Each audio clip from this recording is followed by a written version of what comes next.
भक्ति में कहते हैं जो जैसा कर्म करता है वैसा फल पाता है। मानते हैं आप ये बात?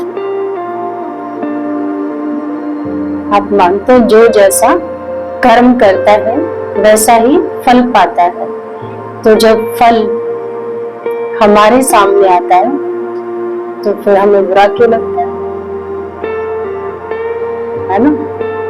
अगर आप मानते हैं कि जो जैसा कर्म करता है उसको वैसा ही फल मिलता है, तो आपने देखा होगा कभी आप यानी अच्छे रिजल्ट आते हैं और कभी नेगेटिव रिजल्ट आते हैं, तो यानी दोनों ही फिर आपने किए होंगे कर्म। तो एक तरफ तो हम ये मान रहे हैं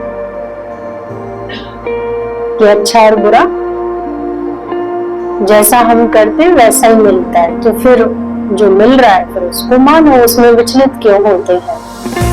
हो गई भूल, हो गया ड्रामा अनुसार, अब इसमें मैं कुछ नया कर सकती हूँ, है ना? अब फल के बारे में सोचते रहो, नेगेटिव रिजल्ट क्यों आया उसके बारे में क्यों सोचना? तो भाव तो यही है कि कर्म पर ध्यान इतना दो कि जैसा भी सामने आ रहा है आपका कर्म श्रेष्ठ होना चाहिए। यानी क्रिया में भी आनंद छिपा हुआ है, शांति छिपी हुई है, सुख छिपा हुआ है, फल में नहीं। थोड़ी भी आपने अपनी कॉन्शियसनेस अगर फल पे स्थित की तो कर्म का कंट्रोल आपके हाथ से छूट जाए। इसलिए कर्म पर ध्यान दीजिए। कर्म कौन करता है? जो करता है। तो करता कौन है? मैं आत्मा। फल का करता मैं नहीं।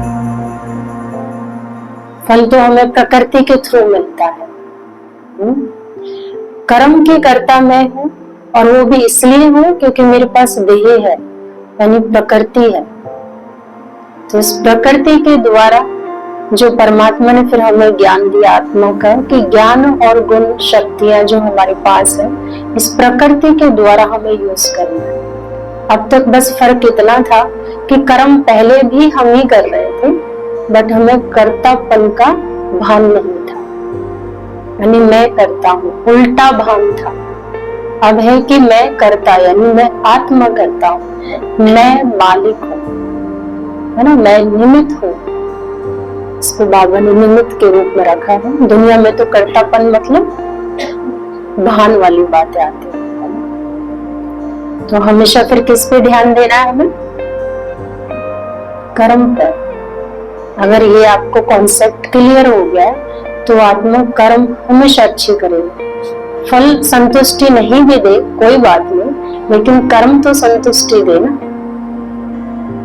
वो तो मेरे ही हाथ में।